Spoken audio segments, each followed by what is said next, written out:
Morning, everybody. We're Joyful Noise, and we're going to sing 3 songs to get ready for worship this morning. We ask everybody if you want to participate, if you want to dance in the aisle, if you want to stand up and clap, sing along. The words will be up on the screen. And here we go. 1, 2, 1, 2, 3, 4.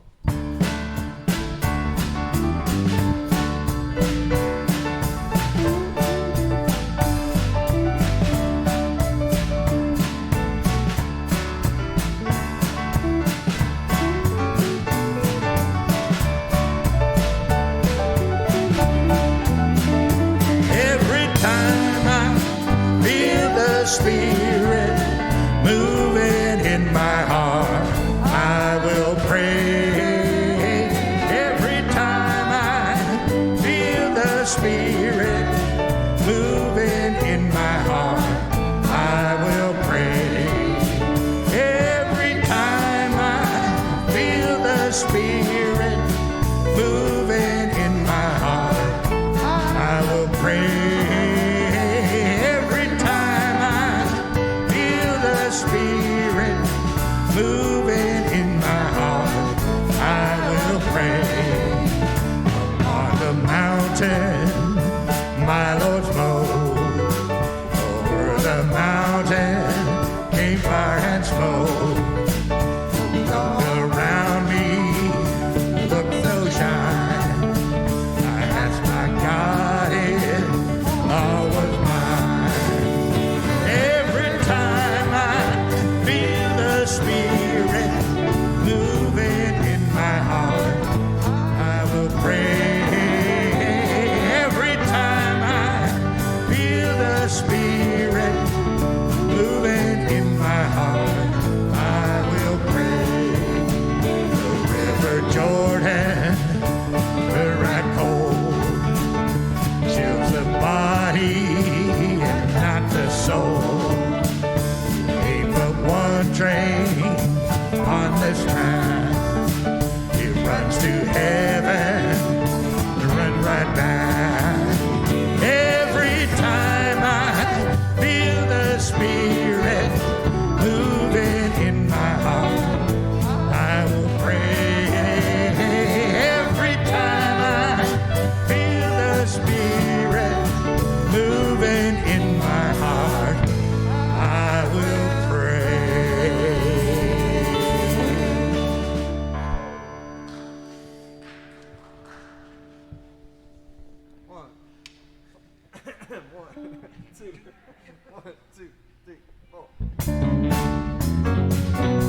All right, we're going to do I Wish I Knew How. Feels to be free. Again, if you're so inclined to stand or dance or clap your hands, we like it when you sing along.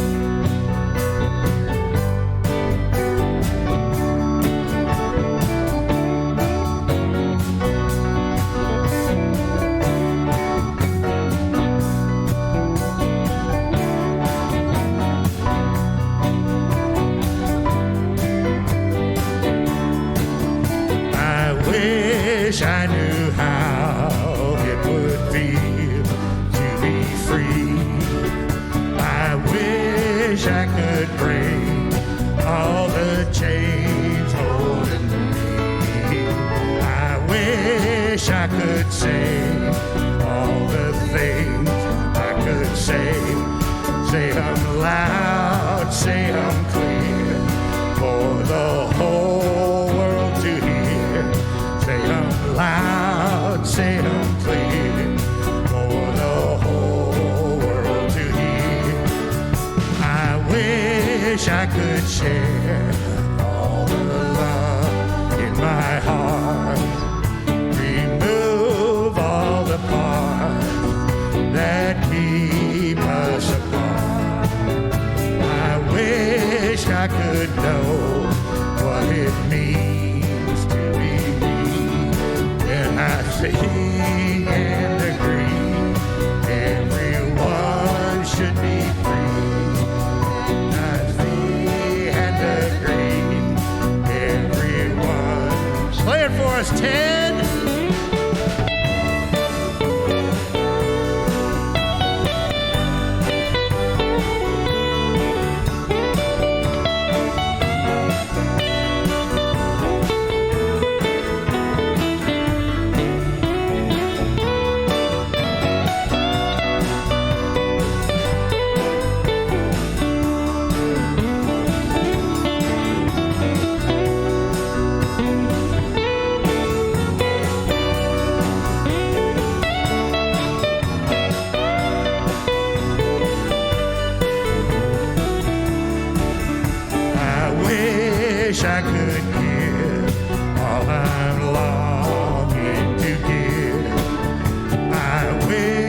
I could live all I'm longing to live.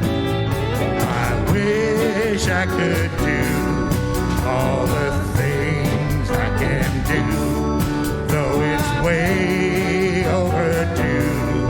I'll be starting anew, though it's way overdue. I'll be starting anew. I wish I could be like a bird in the sky. How sweet it would be if I found I could fly. I'd soar to the sun and look down to the sea and sing, 'cause I know what it means to be free. And I sing 'cause I know what it means to be free. All right, nice, band. All right, so we're going to bring the worship leaders in on this one. So if everybody feels like moving around a little bit, we're going to let your love lift us a little bit higher. 1, 2, 1, 2, 3, 4.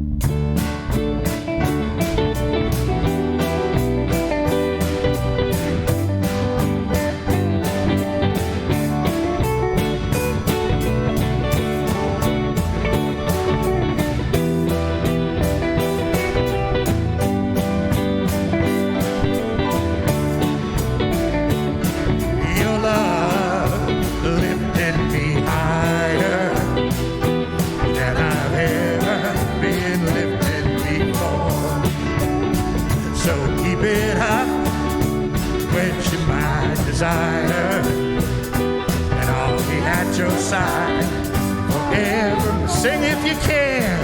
You know your love keeps lifting me. Love keeps lifting me, lifting me higher and higher. You know your love keeps lifting me, keeps lifting me, lifting me higher and higher. Now once I was downhearted, disappointment was my closest friend. Then you came and you soon departed, and you'll never show his face again. You know your love keeps lifting me. Love keeps lifting me, lifting me higher and higher. You know your love keeps lifting me. Love keeps lifting me, lifting me higher. Play it one time.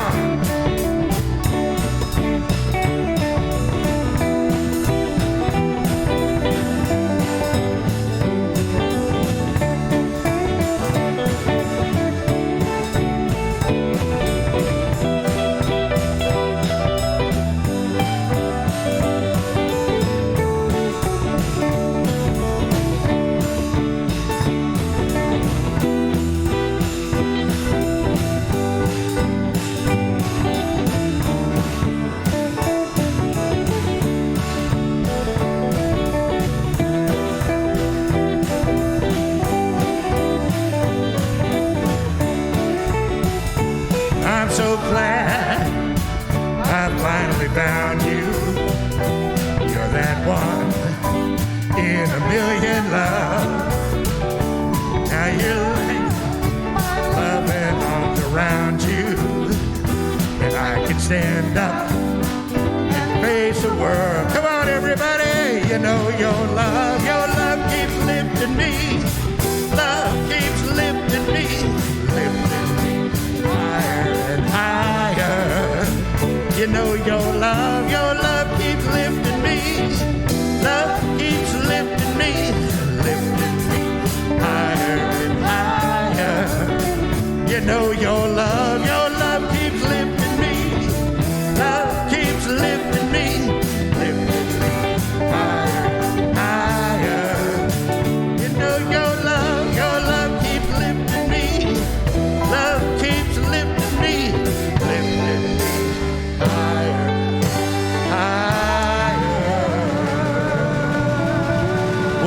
church this morning, everybody.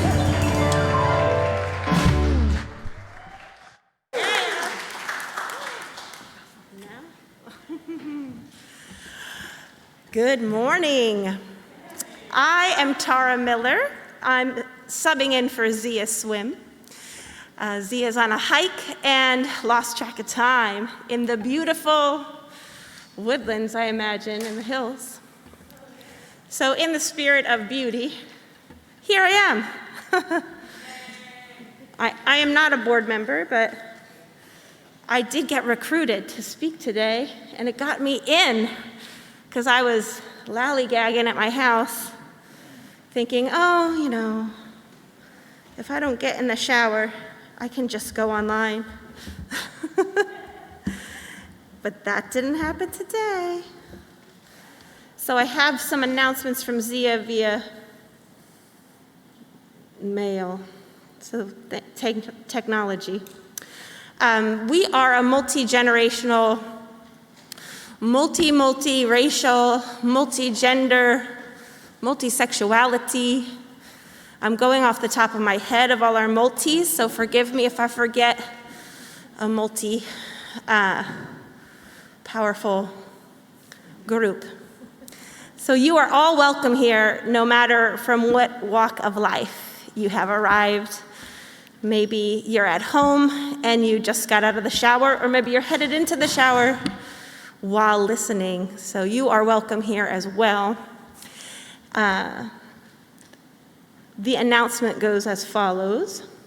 After the service, you are warmly invited to a half hour of listening circle on the patio where you can share your thoughts and feelings related to the service. There will also be a listening circle during coffee hour in the Zoom breakout room. Patsy Wood will lead the Zoom listening circle, and Heather McLeod will lead the listening circle on the patio. Using a 12-step no crosstalk format, the purpose of these circles is to allow congregants to connect after the service, witness each other's experience, and be heard. And that is all the announcements for today. So thank you for this opportunity to serve, and we'll see you later.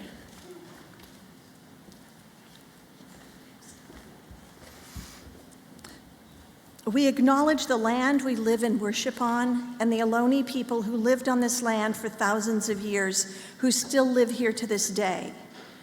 The Ohlone have never ceded this land because it's not theirs to give. They belong to the land. As a concrete way of showing our gratitude for the way this land makes our lives possible, some of us pay a Shumi land tax.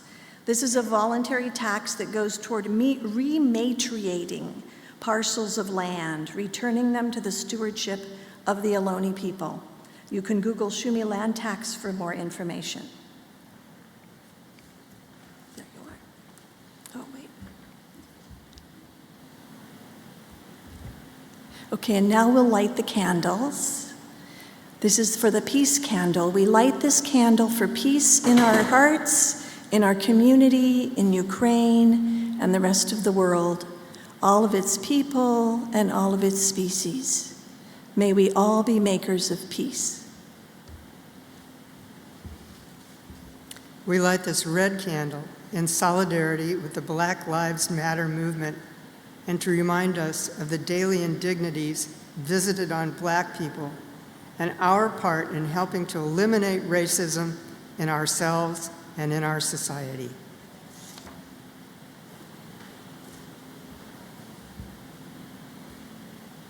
And finally, if you know the hand motions, feel free to do them together. We light this chalice, symbol of Unitarian Universalism. May it remind us of the divine spark in all of creation, the power of love to heal what is broken, and to be grateful for life's blessings each day. Thank you.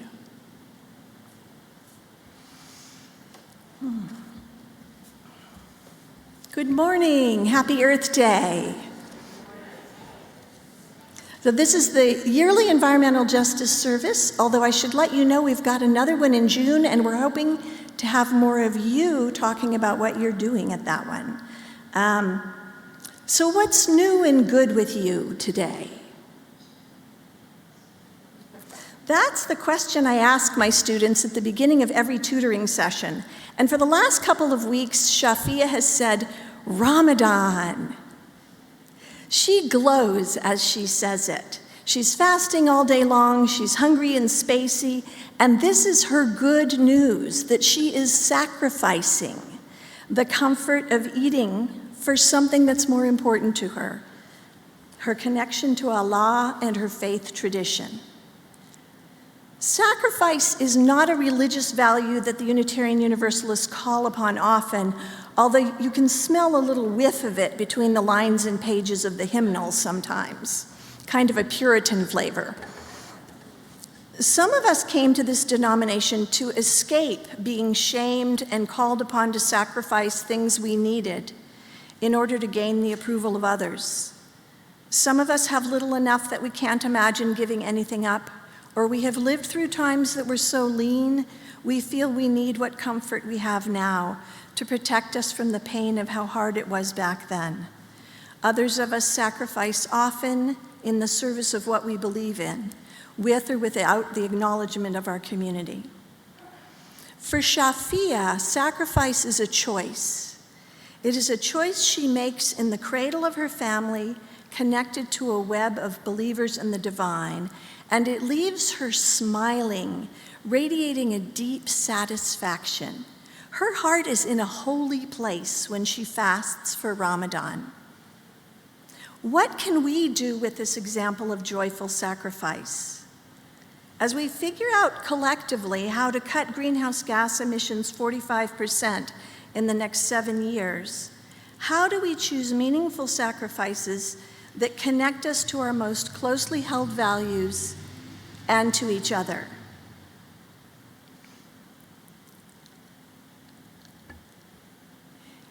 And we begin worship by saying, and the people say, come, let us worship together.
Now is the time in the service when we rise and greet each other.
I know it's hard to stop, but we must.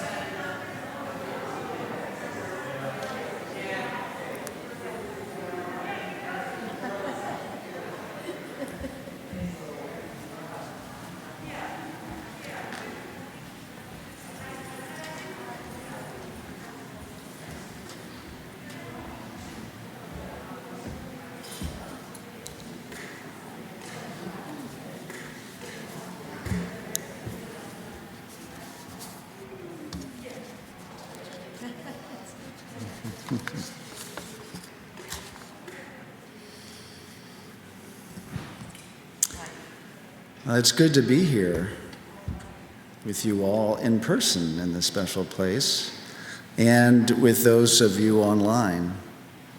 It's strange thinking of that. There's all these beings out there tuned in with us here as well. We are living in challenging times of the pandemic, environmental, other crises, rapid climate change, degradation of ecosystems, war, and at the same time, we are blessed to be alive and be part of our wondrous, beautiful earth. To face what is happening and for our own well-being and to help heal our world, it's important to feel our connection and respect with the greater web of life that we are a part. A great way to do that is to share our gratitude for being alive on this earth. I will lead an exercise ritual of us sharing our gratitude with each other.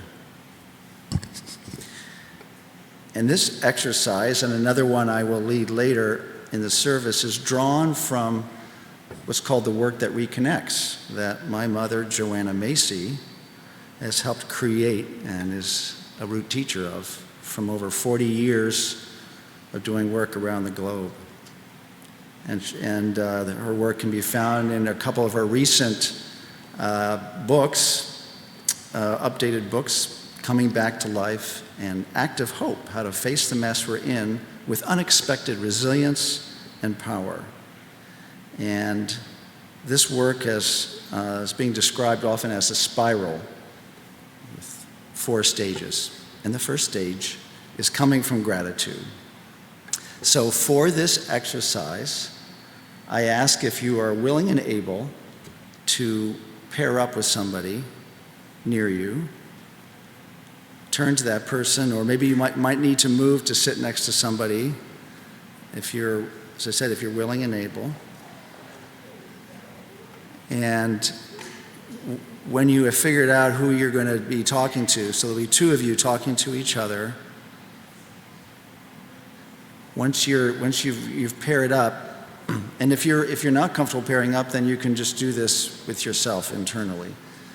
But once you've found somebody to be next to, just touch each other's knees. Just give a quick tap on each other's knees. And whoever touched first will go first. So this exercise is basically about saying a sentence, which is up on the screen. It's called an open sentence because you're going to complete it with whatever comes naturally, with just whatever comes up. And if nothing comes up, just repeat the sentence. So it's a very spontaneous thing. No right answers or anything like that. And I'm going to give up to 2 minutes for each person. So what I'm going to do is I'll be ringing the bell, and then the person who tapped first will speak for 2 minutes, just saying the sentence and completing it. And then after 2 minutes, I will ring the bell and ask you to switch. And then the other person will do that. And while one person's speaking, the other one will be silent, just receiving what they're hearing. It makes sense? All right.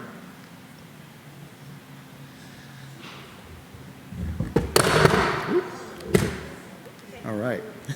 Don't need that mic. So the sentence is, some things I love about being alive on earth are. Please go ahead.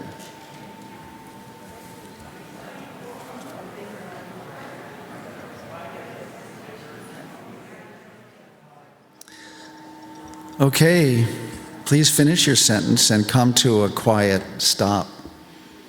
You can thank your partner silently. I thank you for sharing your gratitude for being alive on earth. When we feel our love for the earth, our heart is in a holy place. And so that's a good time to sing a hymn when our heart is in a holy place.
So Zen master Thich Nhat Hanh from Vietnam was once asked, "What do we most need to do to save our world?" His answer was, what we most need to do is to hear within ourselves the sounds of the earth crying. Thich Nhat Hanh was a global spiritual leader and justice activist who died just this January at 95. He often focused on helping people experience their connection, or interbeing, as he called it, to the web of life. Being a human part of the web of life, it is natural and can even be healthy to feel our response to what is happening to the web of life, to take it in and feel at some level the suffering of others in the web, and in doing so, feel compassion and the connection to this web beyond ourselves. This is called honoring our pain, and in the second stage of this work that reconnects. So have another little exercise in this in pairs again. So I ask that if you're willing and able to pair up and suggest the same person as you did before, but you don't have to. So and I know a couple of people maybe came in. So just two people being able to face each other. And if you could tap each other's knees again.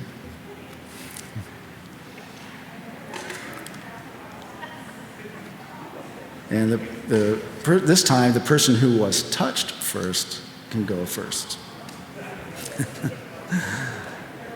Now, this exercise or this question that I'm going to ask you to complete might feel a little bit scary or uncomfortable, but know that we are holding each other in this community and in this space in a loving embrace. And what is shared with each other in pairs should be held in respectful confidence. So just let yourself express what comes up as you complete the sentence. And the sentence is, when I see what is happening in our world, what breaks my heart is. And again, I will ring the bell. You'll have 2 minutes for one person to state it with the other person receiving in silence, and then I'll ring the bell again, and you'll switch. Does that make sense? Okay.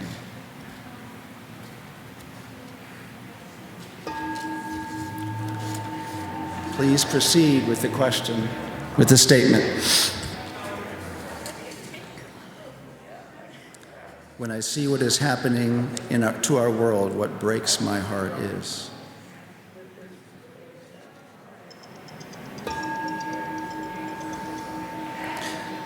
Now, please finish your sentence and come to a quiet stop. You can thank your partner silently. Let's take a moment now and put our hands on our hearts and take a deep breath and breathe out slowly. Feel our feet on the ground and the chair supporting our body as we take another deep breath and breathe out slowly.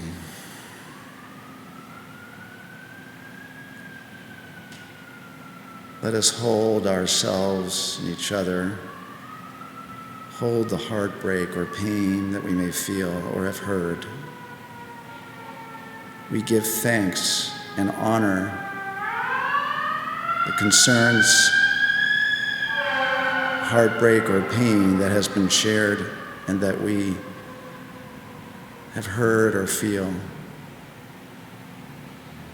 This pain for our world reflects our connection, our deep connection to the web of life, and for our compassion for life. Thank you for sharing and honoring your pain about what is happening in the earth and for being here. Now we will move to the embracing meditation. As we feel our love and concern or pain for our world, know that we are not alone. We are in this together. We can feel grounded in our connection to each other, to this community, and to the greater web of life. There is much we can do to support each other and feel the loving embrace of this community. This is the time in the service where we can share out loud or in chat. I realize I forgot to say that in the exercises. We can share the names of people to hold up, celebrate, memorialize, or otherwise be embraced in the loving support of this community. So at the sound of the bell, please feel free to speak out or write in chat those names.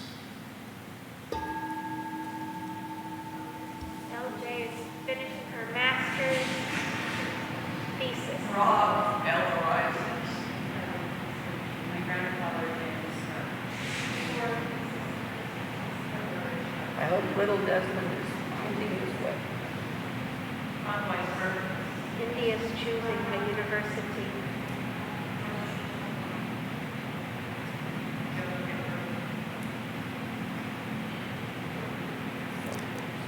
The people in the Ukraine,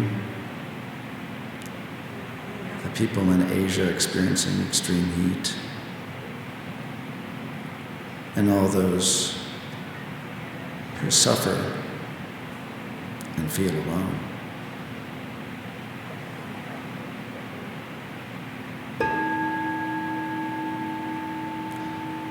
We hold those names and those that remain in the silent sanctuary of our hearts in the embrace of our community.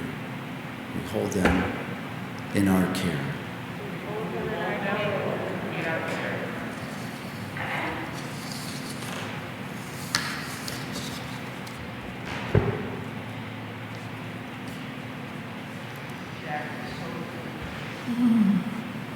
Take another breath.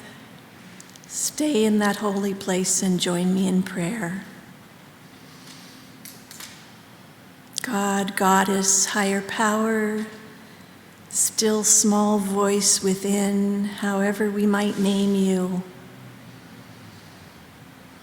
we ask that you be with us. It is hard to be human. And there is joy in being human. There is a lot that we hold. Hold us and remind us to hold each other so that we don't have to do it alone.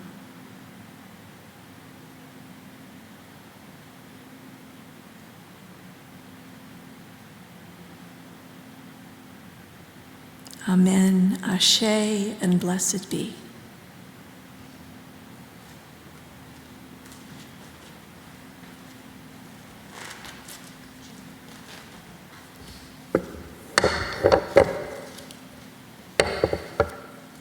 I have a prop. My subject today is sacrifice. I know we've all heard many times that if we want to preserve a livable environment, we're going to have to make sacrifices. I'd like to explore that, not least for myself, to try to figure out just what this environmental life struggle we're engaged in requires of us. Sacrifice is no longer a popular practice, though the concept, of course, undergirds the Christian religion, which believes that God sacrificed his only Son to atone for the sins of humans, so sacrifice and salvation are linked.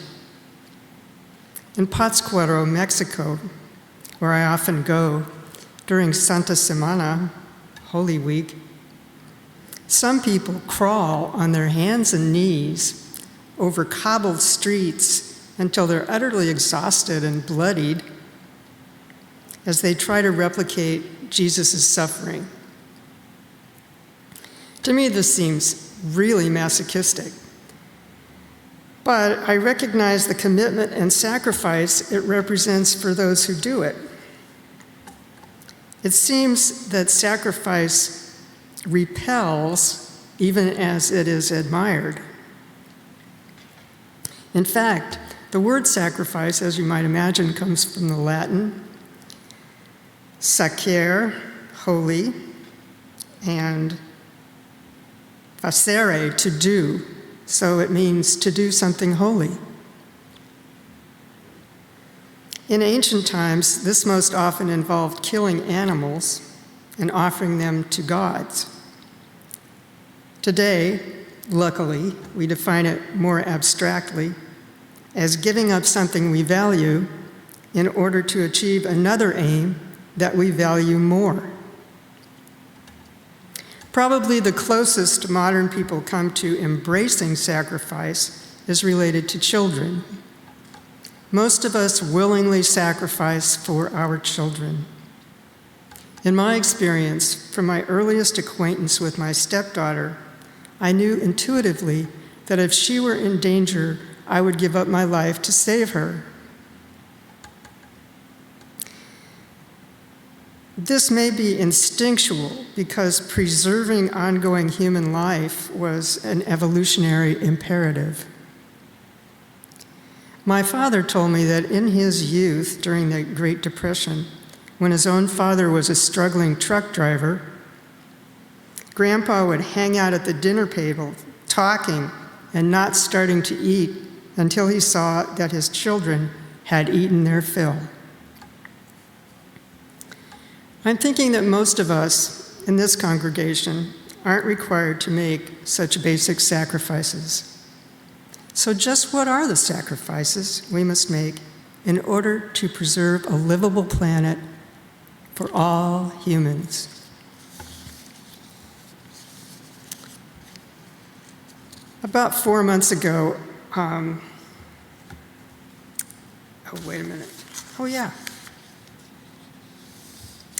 with the images of that giant plastic ring in the Pacific in my mind, and images of tiny children poring over dumps in Mumbai, the horror of those images, I struggle to reduce or eliminate plastic in my life. What do I have to do to sacrifice to do this? It's partially ease and plenitude. I have to give up some convenience. Of course, plastic developed as an aid to convenience. It's light and impenetrable by water. Its virtues are also the cause of its dangers, as we all know. It never goes away.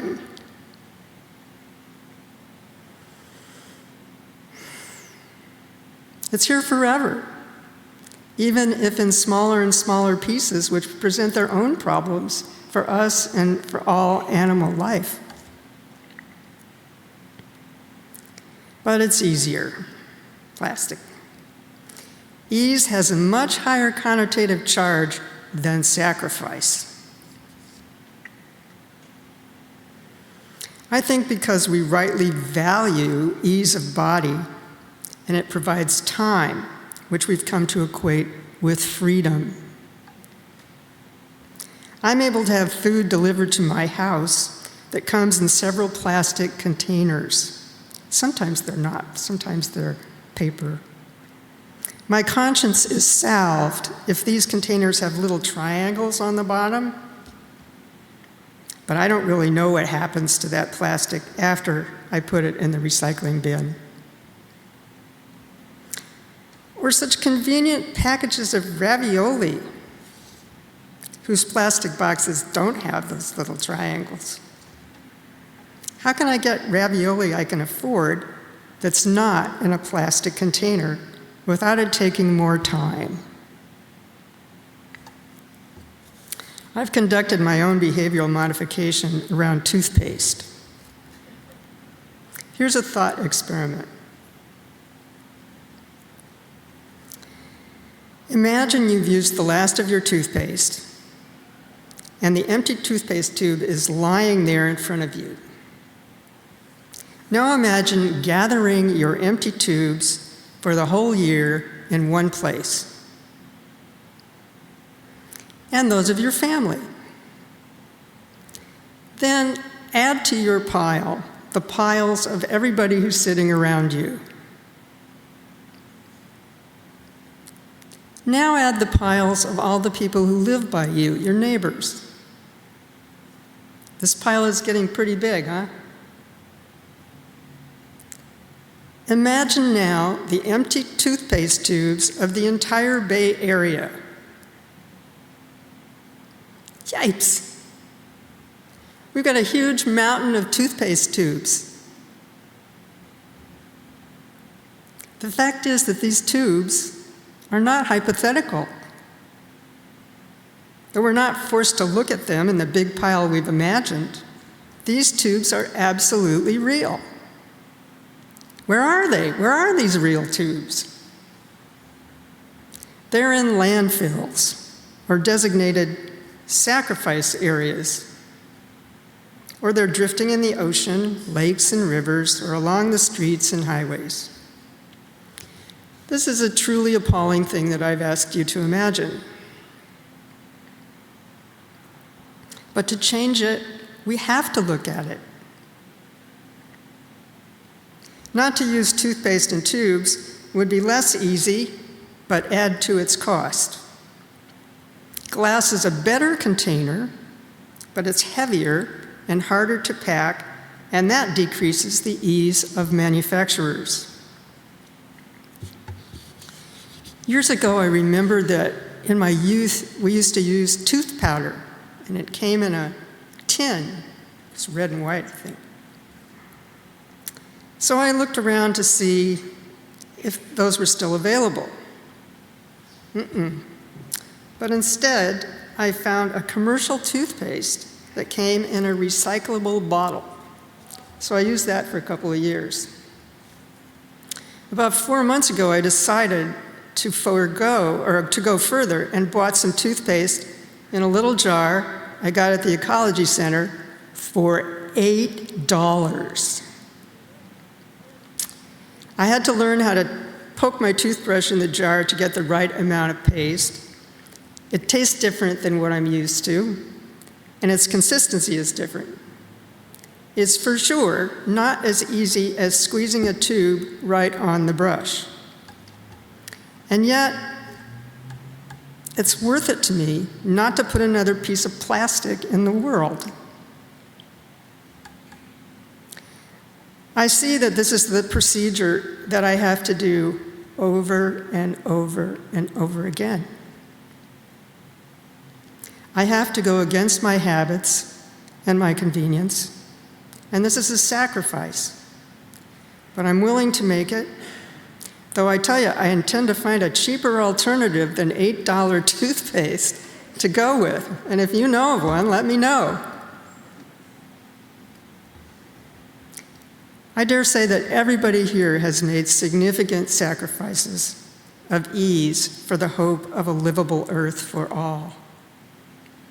People who have electric cars that they sacrifice to buy, or people who don't have a car at all, who bike and take public transit, people who only shop at thrift stores for clothes, people who avoid packaged vegetables.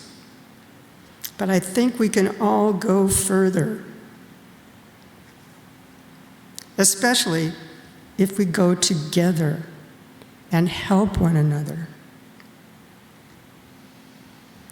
So I'd like to ask everyone to think of one thing you use that comes in a plastic container or wrapping. Just one thing. Then consider, how could you change your behavior around that one thing? One step at a time. How could you overcome habit?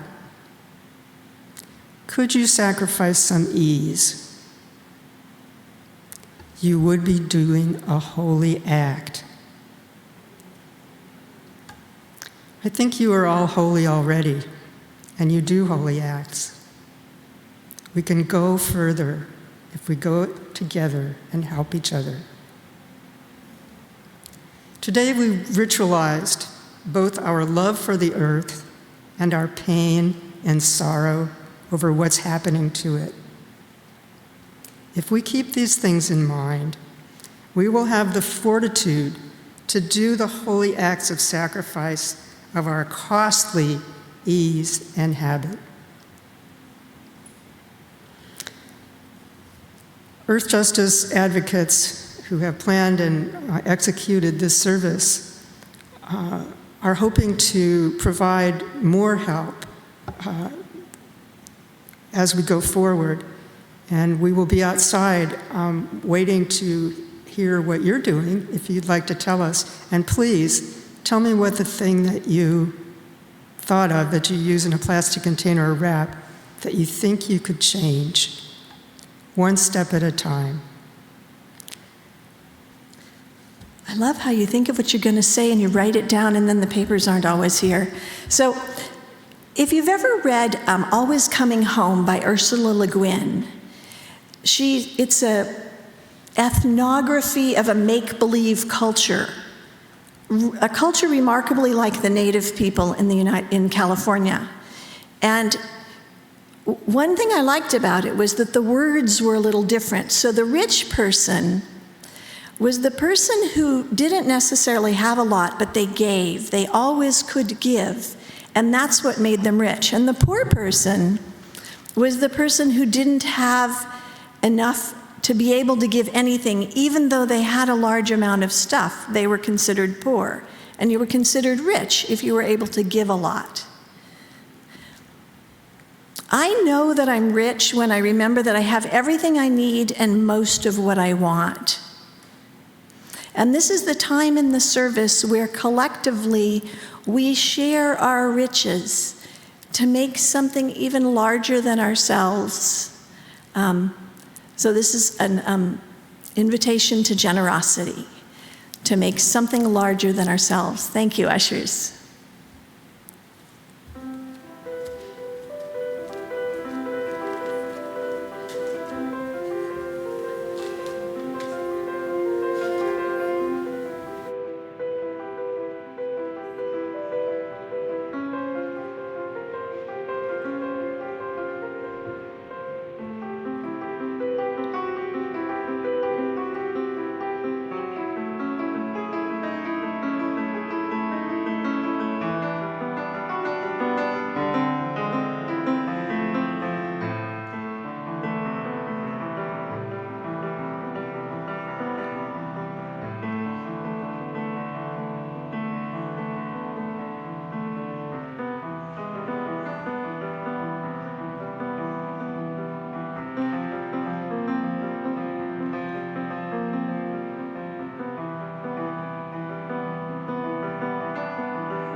Okay, repeat with me, please. To the work of the church, which is weaving a tapestry of love we call community, we dedicate ourselves, and these are offerings.